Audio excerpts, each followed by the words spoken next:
There are about 4 fighters up there, and I don't know what they're doing. 1, 2, 3, 4, 5. On a summer's morning in 1940, hundreds of fighter planes took off from runways all over England.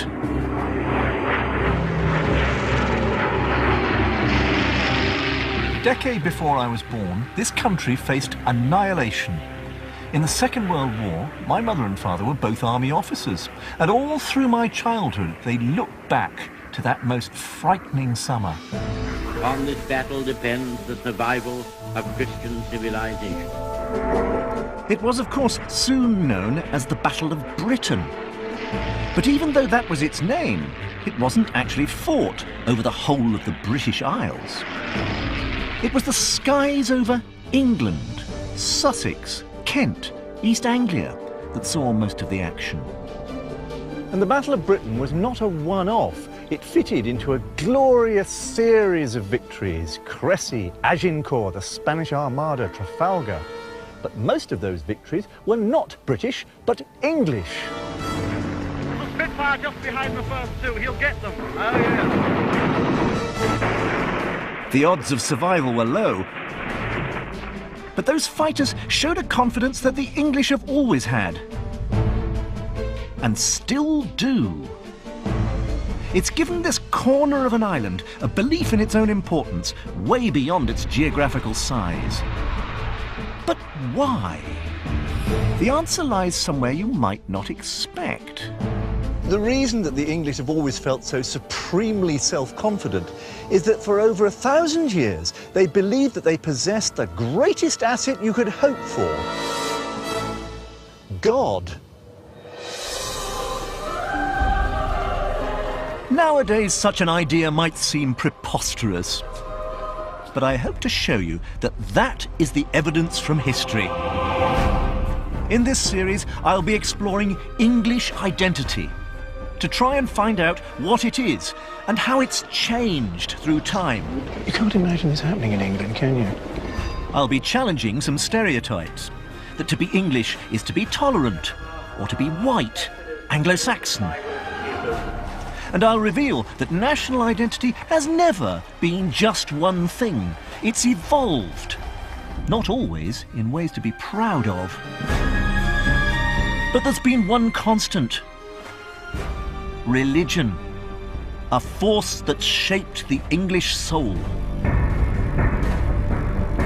And I'm starting with the idea that to be English is to be special, to be better than others, to have God on your side. I'm going to trace the origins of the idea from the Dark Ages to the present day, to show how this conviction has fueled a passion for justice and duty, but has also made the English feel entitled to tell the rest of the globe what to do. And to give them the self-confidence to create one of the largest empires in the world. This is the story of the English and how God made them.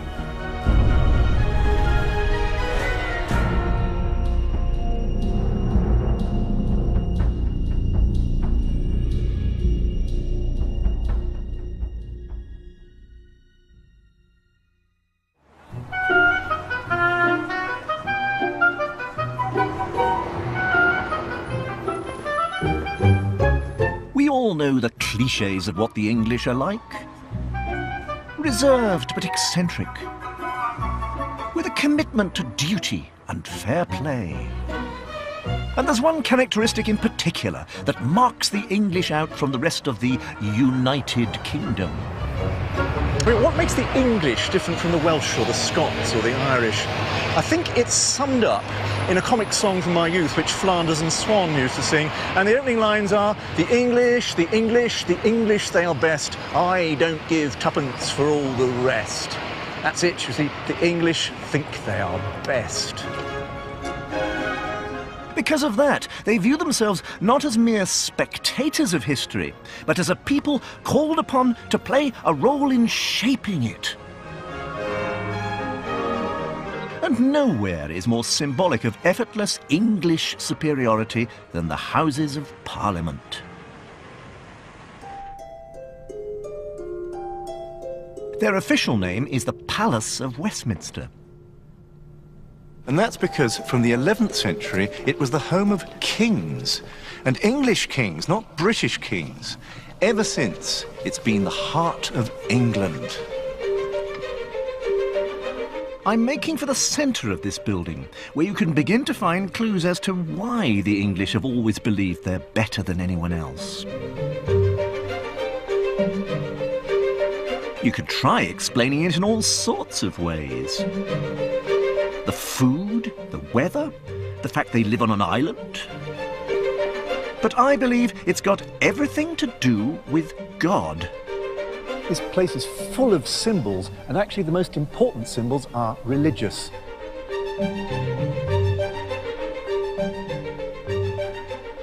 What we've got here is an 8-pointed star, which is originally a Jewish symbol, but on it is a Latin inscription from the Bible, from the Psalms, and it reads, "Unless the Lord build the house, they labour but in vain that build it," which is saying that government and legislation needs God behind it. And that's a bit of a surprise in what you might think is the centre of a secular democracy.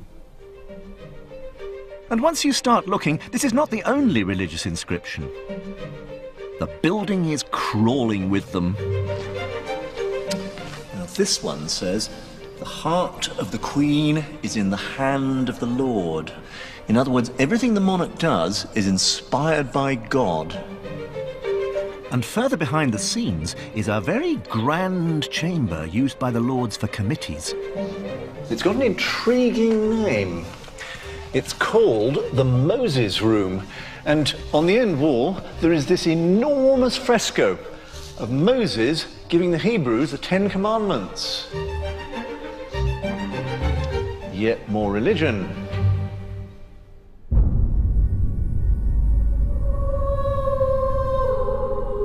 And what's fascinating is that in their original context, the Jewish Bible, these images have nothing to do with the English at all. So much of this symbolism is about Israel, the land which the Jews believed God had given to them. They were his people, chosen by him, and the land was the symbol of their favoured status. So why are Jewish symbols and quotations from their Holy Scripture all over the palace of English kings? Well, I think that this biblical sense of being a people chosen by God is the key to understanding why the English have always felt special. And to discover what it means to be a chosen people, I'm going to witness an ancient Jewish ritual.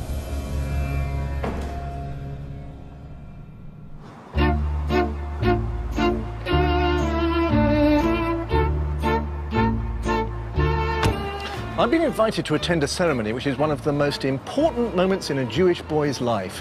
His initiation into the faith, his circumcision.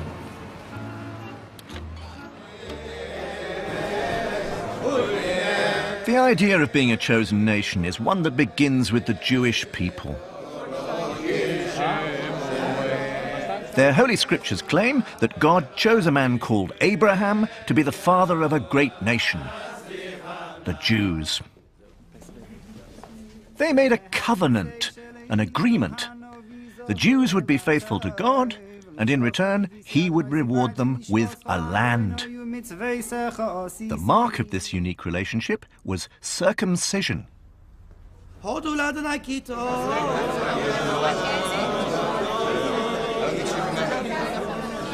Jews believe that in this ceremony, their identity as God's chosen people is literally carved into the flesh. But claiming you're a nation picked out by God might sound like you think you're better than anyone else. I wondered what the rabbi would say about that. Thank you for inviting us. I mean, one thing which people might say about the idea of the chosen people is it's an arrogant idea. I mean, what's the comeback on that one? It wasn't so much that the Jewish people were chosen to exclude anybody else. It's not based on race or genetics, because any person who would like to can join this mission. And the concept of being chosen is more one of a person's obligation, so to speak. Right. Service. That seems to be the point, that being a chosen people involves duties, it involves service. It's not actually just luxuriating in the idea of being a chosen people. Exactly. It's completely and wholly about duties. As an example, in Judaism, there's an obligation to give charity. It's not a luxury. You have to give 10% of your earnings. The object is to represent the concepts that God hands down to the world.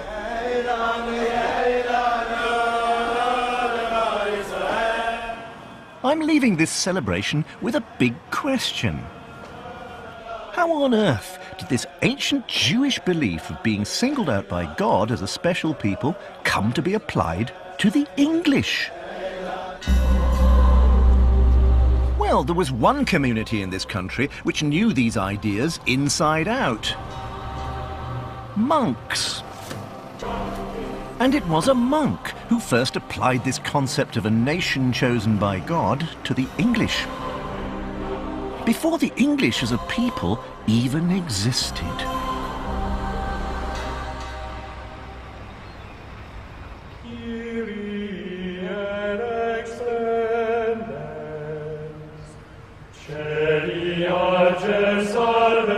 It's here, in what was the Anglo-Saxon kingdom of Northumbria, that the idea of England as God's chosen nation really began. With the work of a monk who was the greatest historian of his age in all Europe, God's spin doctor. At the end of the 7th century, a 7-year-old boy was brought here by his parents. This was a monastery, and the boy they left here was devoted to a life of prayer and learning. His name was Bede, and in the course of his life as a monk, he wrote books that more than anything else shaped the soul of the English. The monastery's biggest treasure was its library, which of course housed the Bible and the stories of God's chosen people, the Jews. Well, the library's long gone, but I'm standing where it once stood, and these paving stones mark out the lines of its walls. Now, Bede hardly left the confines of his monastery for half a century, but all the time he was making journeys of the mind right across the known world, simply through the manuscripts in this room. What Bede wrote here did nothing less than invent the English.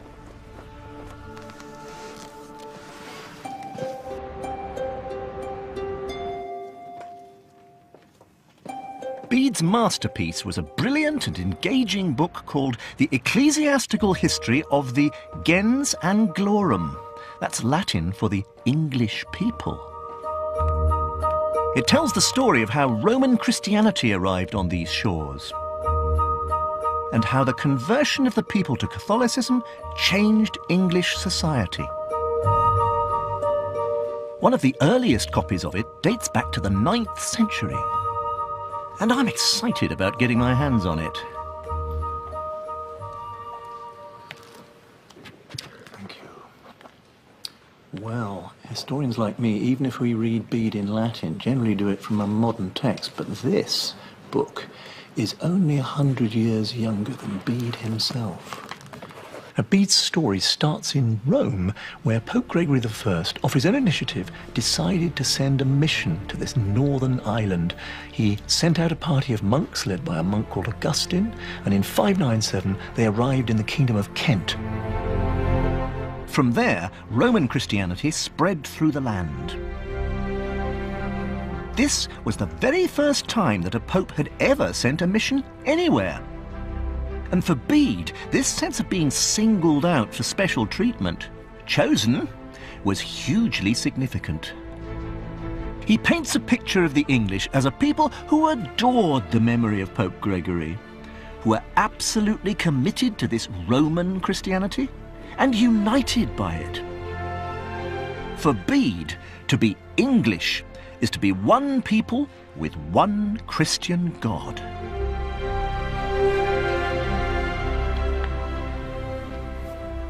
But what's intriguing about this history is that Bede was describing something which didn't actually exist. The story of the mission from Rome was true, But the people they came to convert were far from united. The Anglo-Saxon world wasn't a single nation, England, but a collection of kingdoms ruled by warlords, repeatedly at each other's throats. Until Bede wrote this history, there was no such thing as the English, even less a people united by God. So why was this unity so important to Bede, a unity which didn't in fact exist? Well, the answer lies in another book of Bede's, and we have a copy here. Well, it's quite a surprising subject for a medieval bestseller, because what it is a biblical commentary, a detailed description of only 4 chapters of the Bible, but the chapters describe something very particular. The house of the Lord which King Solomon built in Jerusalem. In other words, the temple in Jerusalem, the center of the identity of Israel for the Jews, the place where God lived. And the description in the Bible is elaborate enough, but Bede just dwells on it. He can't leave it alone. He saw in the temple meaning for his own land. It had been built after once warring tribes were united into one holy nation, chosen by God,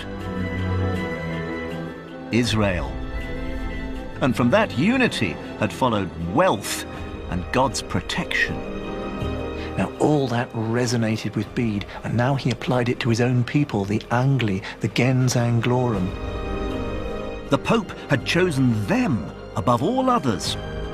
And if the warring tribes of the Angli could unite under this Catholic Christianity, they could be a new Israel. That would make them a great people, and they would be a beacon for all Europe in their Christianity. So Bede gave the Angli, the English, the idea that they would be a chosen people. It was a vision rich with possibilities. But a vision is all it was.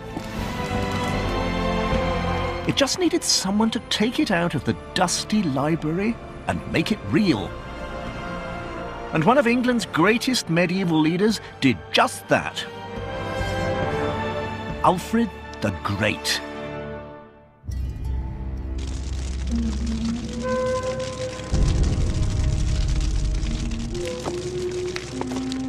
A 150 years after Bede's death, the Anglo-Saxon kingdoms found themselves under attack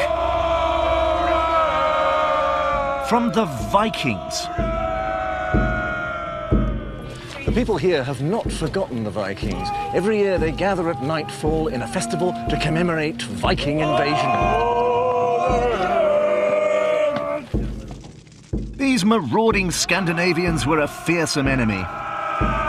And as they moved south, one Anglo-Saxon king, Alfred, had to defend his kingdom, Wessex, against them. But he failed and was forced into hiding. But Alfred believed he understood the reason for his defeat. He knew the writings of Bede. In fact, he'd had them translated from Latin into Anglo-Saxon, the language of his people. And it was Bede who inspired him to find an answer to this terrifying threat.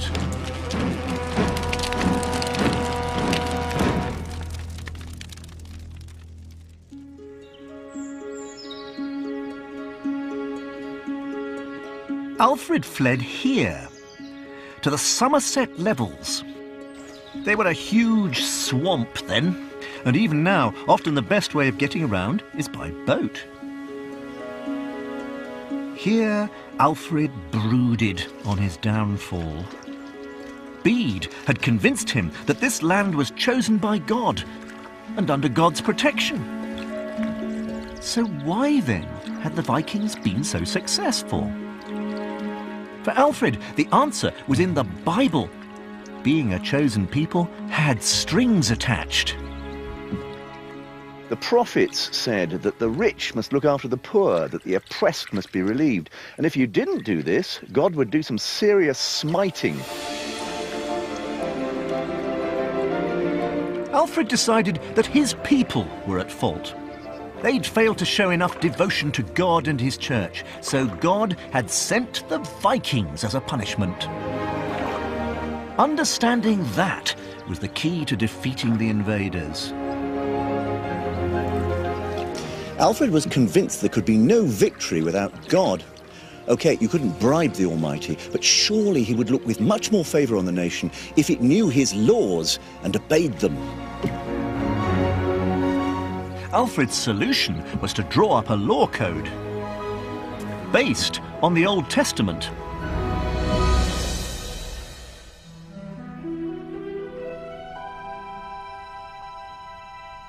I've come to meet Anglo-Saxon historian Simon Keynes, who's going to show me one of the oldest copies of it, from the 10th century.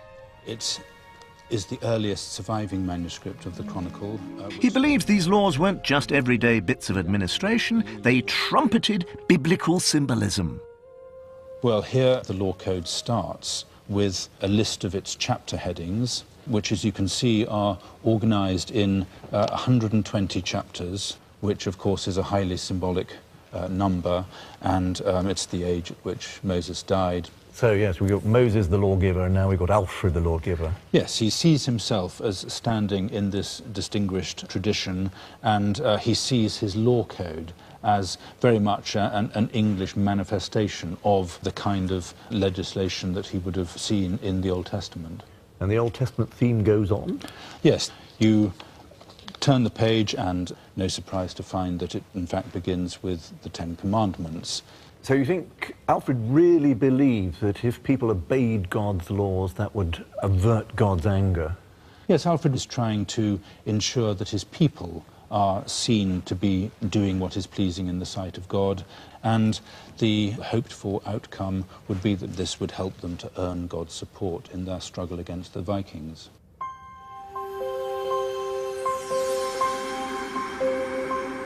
Alfred's genius was to pick up Bede's big idea and run with it. He saw Bede's point. The Anglo-Saxons were the Israelites of the Old Testament. Draw the moral from their story, it fitted his kingdom. Keep God's laws, and God will defend you against his enemies. In this cold northern island, a new biblical identity was beginning to set firm. Alfred defeated the Vikings.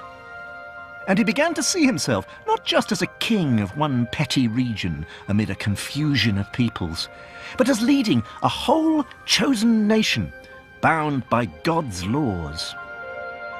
And only a quarter of a century after Alfred's death, it fell to his grandson, Athelstan, finally to make Bede proud. He transformed Bede's vision of a united English people from fantasy into reality. Athelstan was crowned with a new title, King of England. So it was an idea which created England, a biblical idea. I mean, call these the Dark Ages? Well, they were bright enough for the English to borrow an entire new identity from God's chosen people, the Jews. And it was so successful, it lasted 1,000 years. Up until the 16th century, what it meant to be English was defined by Catholic Christianity. This was a people singled out by God and dedicated to the Pope. But English identity is always evolving, and an English king was to break with Rome. A split which threatened to cut down Bede's vision of this nation as God's people in its prime.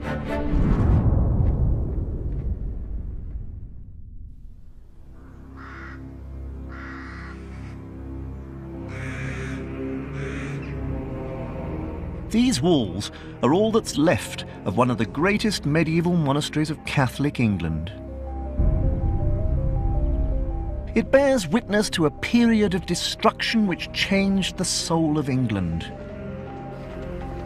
In September 1539, 3 royal commissioners rode into this abbey on the orders of Henry VIII. Henry's men weren't interested in the holy reputation of this ancient monastery. What they were after was evidence against its abbot, Richard Whiting. And despite the fact they couldn't find anything incriminating at all, he was imprisoned and put on trial. The real reason they were after him was that he defied the king. The row had all started because the Pope had refused to declare Henry's first marriage null and void, to let him marry Anne Boleyn. In his fury, the king declared himself the head of the church in England. Those who dared oppose him suffered terrible consequences.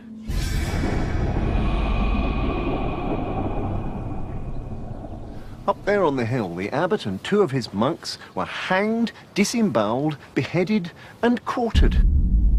The abbot's head was put on a spike on his own gateway for all Glastonbury to see, and his quarters were boiled in pitch and displayed in Bath, Wells, Ilchester and Bridgewater. The monastery buildings were torn down. In an act of absolute contempt for papal authority, within 4 years, Henry had closed all 800 Catholic religious houses in the land. This was extraordinary. English identity had been invented by a monk, Bede. Now, a king of England was destroying all the monasteries. The last people who destroyed monasteries were the Vikings, and they were the enemies of God, and you'd expect that. But a divinely anointed monarch supposed to safeguard God's chosen people? In the time of King Alfred, just neglecting the church had led to Viking invasion. When a monarch defied the Pope and closed all the monasteries, surely divine vengeance was going to be much worse. But Henry and his advisors had very good reasons for believing that England's status as God's chosen nation wasn't in jeopardy. They believed they could prove Christianity in England owed nothing to the Pope. But it involved a radical rewriting of history.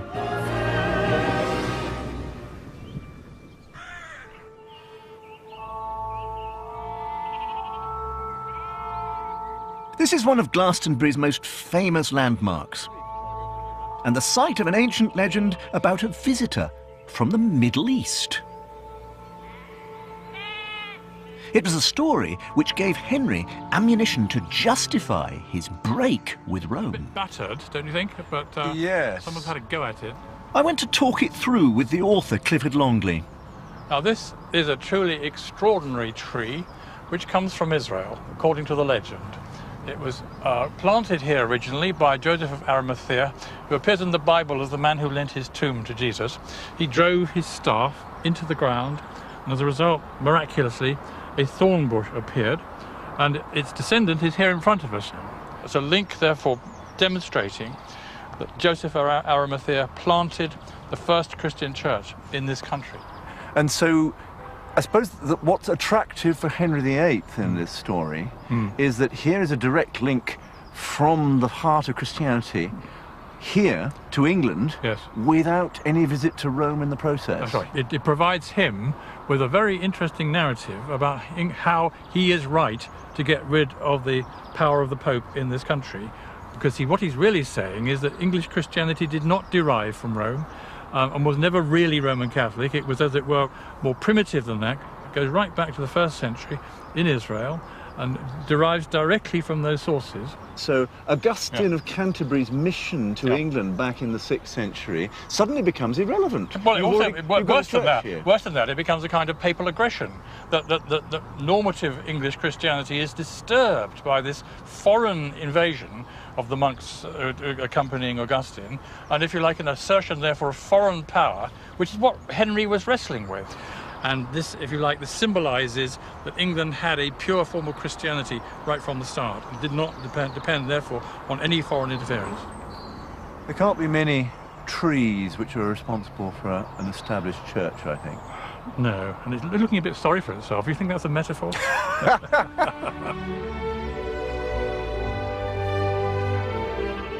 It was a masterstroke. Henry had redefined why the English were God's chosen people. Not because of the nation's unique loyalty to Rome, but because Jesus' immediate followers had come here.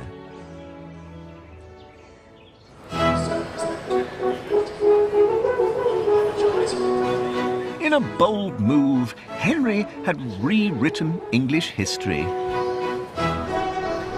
But he was turning his back on nearly 1,000 years of papal authority. So you might expect him to have some sleepless nights.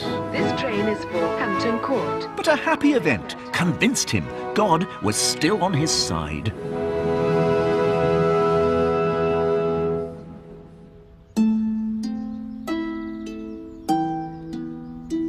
This was one of Henry's favourite royal palaces.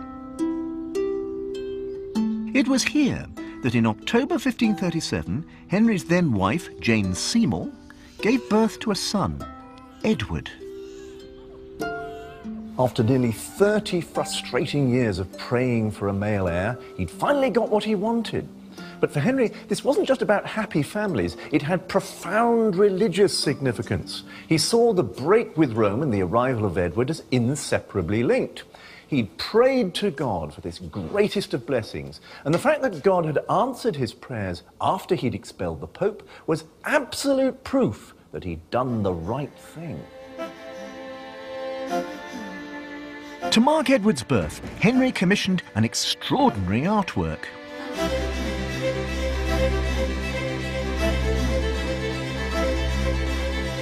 It celebrated the arrival of his son, but it was also a very public statement about the legitimacy of his new role, leader of God's reinvented chosen people. This great hall of Hampton Court was the stage set for Henry VIII's greatness, the place he presented himself to his people, to his nobility, to foreign diplomats. And an essential part of the stage set are these tapestries, 10 of them. And the statistics of them make you gasp. 88 yards long, took 2 years for a team of craftsmen in Brussels to make them out of gold and silver thread. These were the single most expensive item that Henry VIII owned. And it's what these scenes depict that's so revealing. In effect, this is a deluxe strip cartoon of the life of the biblical figure Abraham, father of the original chosen people, the Jews. And just like Henry VIII, late in life, he'd made an agreement with God. And his reward was to be father in a different sense, to have a legitimate son, Isaac. Henry could not resist this symbolism. He was the new Abraham, father of his people, father of Edward. And there's one panel that really hammers the message home. I was frustrated to find it in storage for conservation. But I had a plan B.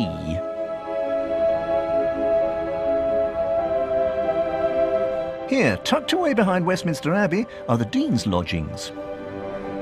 And in an ancient and private room, aptly known as the Jerusalem Chamber, there happens to be a 16th century copy of just what I wanted to see. Well, I have been in this room before, but I never really quite understood the significance of this particular object. Now, viewers of a nervous disposition may wish to turn away now, because what we're seeing here is Abraham circumcising Isaac. In other words, physically introducing him into the chosen people. So what Henry VIII is doing with this tapestry is saying, Abraham was the leader of the old chosen people, Israel. I am the leader of the new chosen people, England. And accept no substitutes for me, particularly not the Pope.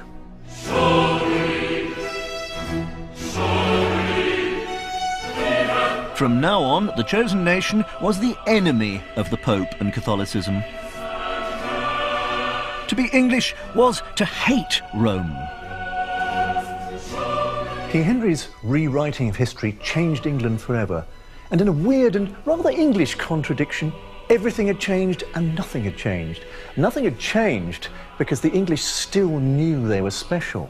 But before Henry VIII, being special meant showing all Catholic Europe how best to be loyal to the Pope. Now, being special meant showing all Protestant Europe how best to fight the Pope. That was God's new plan, and the English were well pleased with it.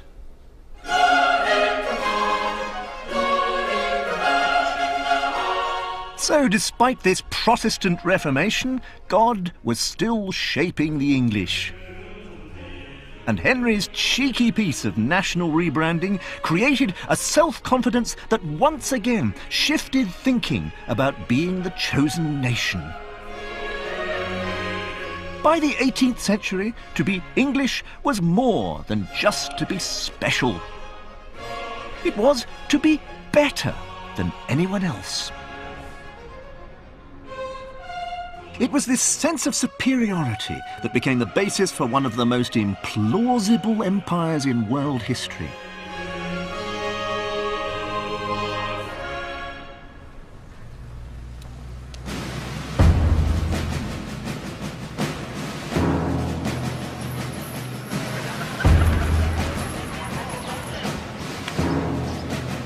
Everybody must move behind the chains, please. Every year at Gun Wharf, the crowds gather to watch a rather noisy ceremony marking the anniversary of the Queen's coronation in 1953.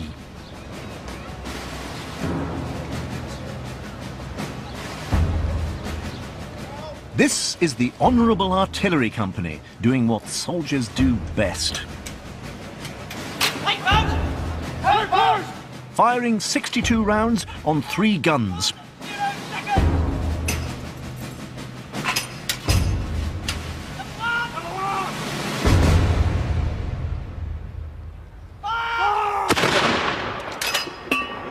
A century ago, this sound would have roared throughout the British Empire.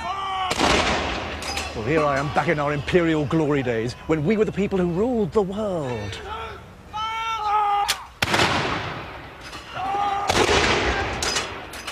But the empire wasn't just an English enterprise. It was a joint enterprise with the Protestant Scots. A deal was done between the two nations, and in 1707 there was a full-scale partnership uniting the two parliaments in London. The union christened itself Great Britain, and this marked a new phase in the development of the chosen nation. The English kindly lent their superiority complex to the newly invented British. They never bothered to sort out the differences between the two identities. And why should they? Because after all, the English knew that they were the chosen people, just like the ancient Israelites, only better because they were Protestants. That's what motivated them to go out, conquer the world, and woe betide anyone else who stood in the way of God's plan.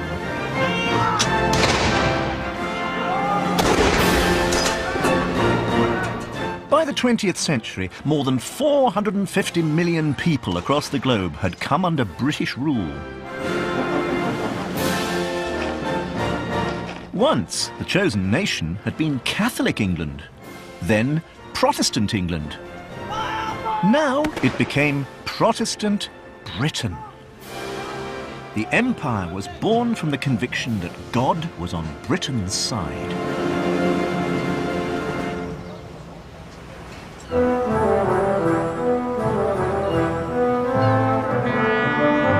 The wealth of Imperial Britain was amassed through trade at ports like this. In the 19th century, ships came and went daily, carrying cotton from the Americas, silks and tea from the Far East. The country's prosperity only served to reinforce the idea that all this was the reward for having special status in the eyes of God. But the imperial expansion saw a new twist to the chosen nation mythology. And not an attractive one. It's obvious that there are real dangers in thinking that you're God's chosen people. There can be good results. So Bede persuaded the Anglo-Saxons that they were one single nation. King Alfred instituted the rule of law to please God. But combine power and military success and then add in an empire across the world, and it's fatally easy to forget the difference between yourself and God. Arrogance can have dark consequences. And it was this growing arrogance that led the British to believe that they had something more to export than just linen and cutlery. They had their faith and their morals. And at the forefront of this venture was a new breed of Christian, the Protestant evangelical. Evangelicals saw the empire as God's gift, but it was a gift with strings attached. God wanted conversions. That's what the empire was for. It was a moral crusade. And a chosen people had every right to tell people what to believe and how to behave. But there was a problem. The chosen nation was hardly in a position to take the moral high ground. It was itself engaged in an activity that was degrading and corrupt, slave trading. And one evangelical in particular sought to remedy the contradiction by fighting to abolish the trade. His name was William Wilberforce. And the idea he drew on was the nation's special status in the eyes of God. Wilberforce's argument amounted to saying that the chosen people would not treat slaves so inhumanly. Our unique status forced a duty on us to behave better than other people, to set an example to the world.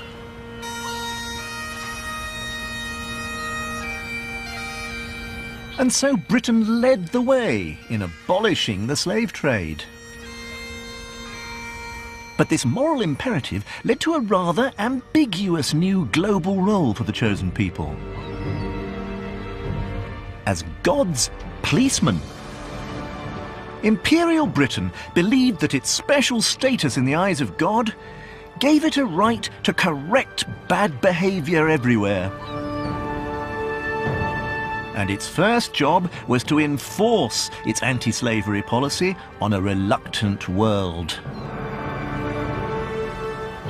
Of course, Britain had this unprecedented mixture of naval, commercial... I'm meeting historian Richard Drayton on the HMS Trincomalee, a 19th century naval ship. After the slave trade is abolished in 1807, vessels such as this are involved in preventing slaves from being loaded or carried off the coasts of West and East Africa. And this particular vessel was involved in policing the waters off of Cuba. So this is the start of Britain's role as the world's policeman, fighting for freedom globally. Absolutely. But the thing about a policeman is a policeman, at least nominally, is supposed to be acting in response to a particular set of laws, which the community which the policeman is part of agrees to. Now, one of the things which the Royal Navy is doing in the early 19th century is breaking international law. In many cases. How? Simply by taking upon itself the arbitrary right to board vessels and to confiscate cargo prior to a treaty framework existing. So this is genuinely God's policemen, people who are acting in ways which are, as they understand them to be, significant for the national interest. The empire's gone, but are we still doing this? Are we still thinking of ourselves as a moral force in the world? Well, the suppression of the slave trade figures very prominently in the identity of the Royal Navy. The Royal Navy, of course, is involved in anti-piracy actions in several parts of the world, in the suppression of human trafficking, and these are linked in very deliberate ways with, of course, this 19th century heroic story.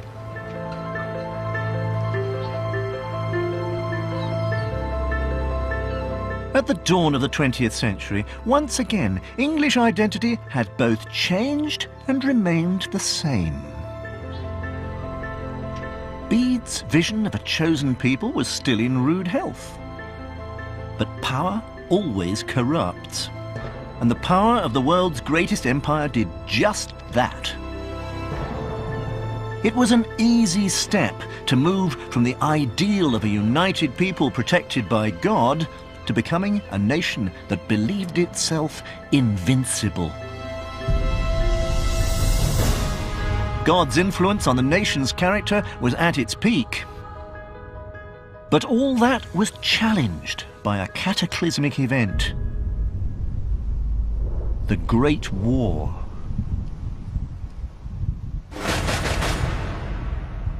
The 1st of July, 1916. The day which saw one of the worst disasters in British military history.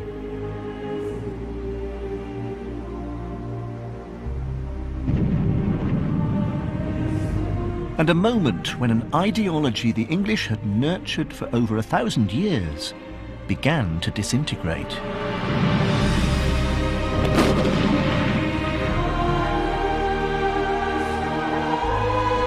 Here, in the fields of northern France, thousands of troops gathered for the largest British offensive of the First World War.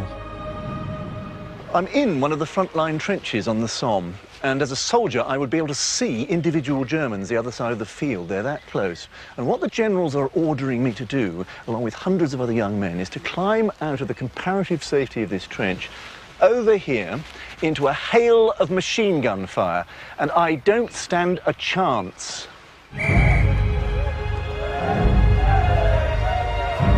At 7:30 a.m, British soldiers clambered out of these trenches and surged across no man's land. Line after line of men fell. In a single day, the British Army suffered nearly 60,000 casualties. 19,000 deaths.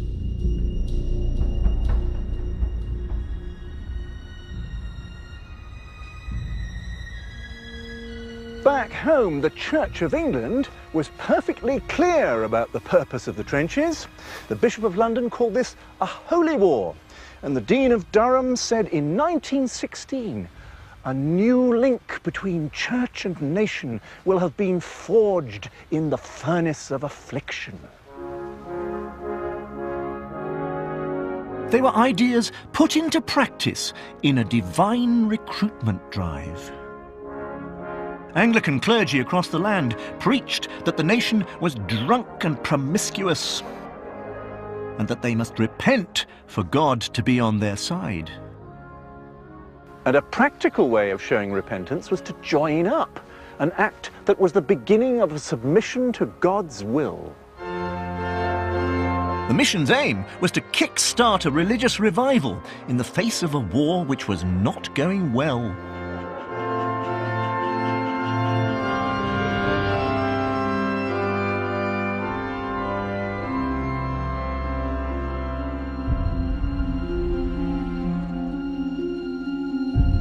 This vast, lonely structure bears witness to the dead of the Great War. Over 1 million British and Imperial soldiers sacrificed their lives in the conflict. These names are just those of the 72,000 whose bodies were never even found. It was these heavy casualties that called Anglican piety into question.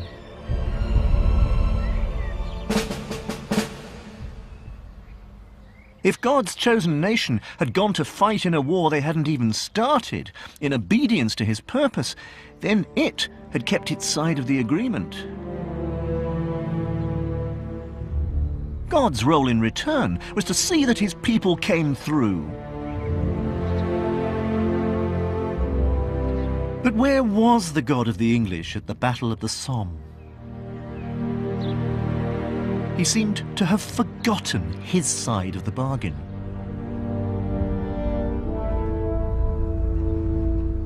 For 200 years, the English had lent the British Empire the idea of being a chosen people.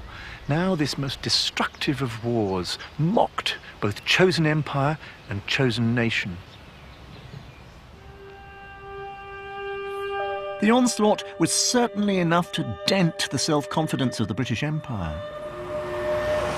But while the First World War damaged the chosen nation myth, it didn't kill it. The idea was so deeply carved into England's history and collective memory that it couldn't be erased. Echoes of it can still be heard, and nowhere do they more clearly reverberate down the centuries than here. In the building that best encapsulates the relationship between church and state. And in the national rituals that take place here. Here comes the Sovereign's escort of the Household Cavalry. Nearly 40 years after the Somme, the myth of the chosen nation was recalled at an event watched by the world. The coronation of Queen Elizabeth was a moment designed to unite the nation. For the first time in history, this ancient ceremony was televised. Her Majesty wearing the crimson Parliament robes and upon her head a jewelled diadem. Me and my parents were invited round to one of the very few people in the neighbourhood who had a television. Actually, the first time I ever saw a TV. I don't actually remember too much about it because I was less than 2 at the time. But looking back at the film now, what strikes me is not just church and state working together, it's the sheer Englishness of the event. This was the chosen people whom Henry VIII would have recognised.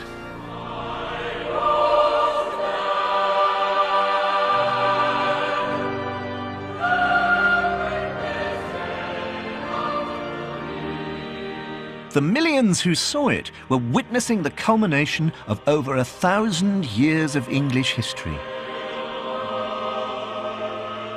The service had first been designed back in the 10th century. And what's fascinating is that this isn't just the handover of earthly power. It's a ritual which charts the key moments in the evolution of an idea. Madam, is your Majesty willing to take the oath? I am willing. Bede's notion of a nation committed to God is there, alongside Alfred's, that the law was the means to win divine favour. Will you, to the utmost of your power, maintain the laws of God and the true profession of the gospel? There's the Reformation and the recasting of the chosen nation in a Protestant mould. Will you maintain and preserve inviolable the settlement of the Church of England and the doctrine, worship, discipline and government thereof as by law established in England? All this I promise to do. And at the heart of the ceremony, the anointing of the monarch, is the unmistakable comparison of England to God's original chosen people, Israel. It was a moment so sacred, it wasn't even allowed to be televised. Be thy head anointed with holy oil, as kings and priests and prophets were anointed, and as Solomon was anointed king by Zadok the priest and Nathan the prophet, so be thou anointed, blessed, and consecrated, Queen over the peoples, whom the Lord thy God hath given thee to rule and govern. London in 1953 melted into Jerusalem 3,000 years before. And just as Hebrew prophets and priests had anointed a Hebrew king, so now God gave his Anglican seal of approval on this new reign.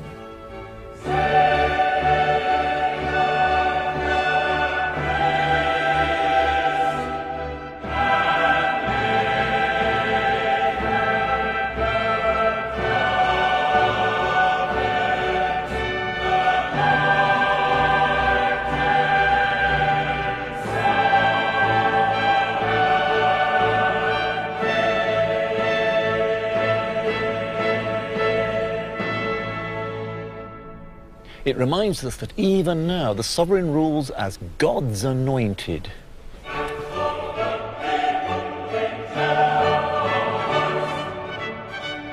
The coronation shows that the idea of the English as God's chosen people is still woven into the political fabric of the nation. It's a concept that can't be extricated from a 1,000-year-old ritual. But that doesn't mean that it lives on undiminished. Long after the Battle of the Somme was over, it claimed another casualty. It wasn't apparent at the time, but nonetheless it changed the myth once more. A casualty that, even during this moment of celebration, was taking its last breaths. The national expression of belief in God. Today, in private, most people still claim to believe in God. But in public, he's barely mentioned. You might think that the idea of a people chosen by God would suffer a similar fate. Well, no.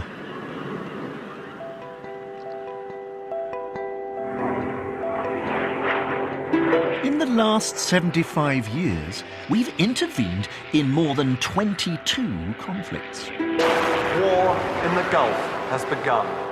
And it's evident from the words of the leaders who started them that the motivation isn't only economic or to do with national security.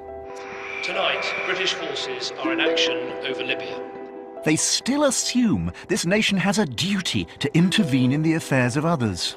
And it is right because I believe we should not stand aside while this dictator murders his own people. We are doing what is right for a world that must know that barbarity cannot be allowed to defeat justice.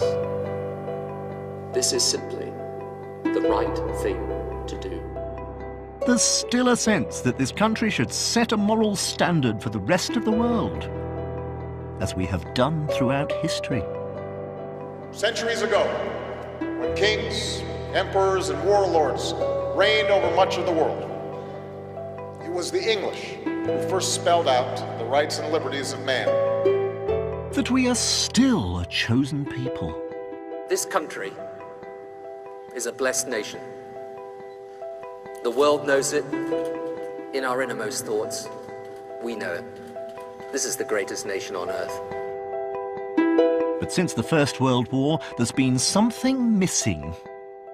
A key element. God's no longer doing the choosing. After one battle, it was suddenly much easier for the English to feel that God had abandoned them. And a century later, in public at least, the English have largely abandoned God.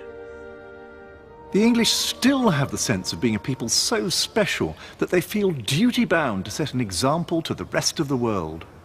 But God seems to have left the building. I'm astonished at how enduring this myth has been. The English are not the only nation to have believed they're chosen by God, but they've believed it the longest and with the most passion. It's an idea that outlasted the Somme, the end of the Empire, and the emptying of the pews. It remains to be seen whether it will survive what many predict is the next big challenge, the fragmentation of Great Britain. Never underestimate the power of a myth.